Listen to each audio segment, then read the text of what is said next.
ote ka m ga-esi agba mmiri gị na-agba mmiri m na-agba mmiri m ga-agba na nke nwaanyị mmata ọ ga-aka ya aka ya n'ụlọ ya bịa nga ele ebe ị nọ n'ime nwi erugharị n'ime efe ka ndị mozi gahiri ụzọ ele ebe isi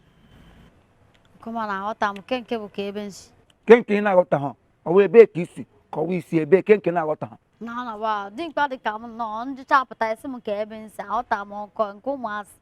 di gịnị ele ebe dị mkpa anụ kwa ngị ha ka enwere ọzọ ifọrọ gụnwa atọ dị mkpa agbọbịa ha ka gị chihe ụtụtụ ị ga-eleru anya n'ụlọ ka ị mara ihe ị kwesịrị ime na famili chihe ụtụtụ gị rukpunye n'ihe agụmata gị mụ na gị na-agba ebiri gị yiri efe m rukpu n'ime ka ndị ozi na-erugharị n'ime uwe nna gị na-agagharị n'obodo a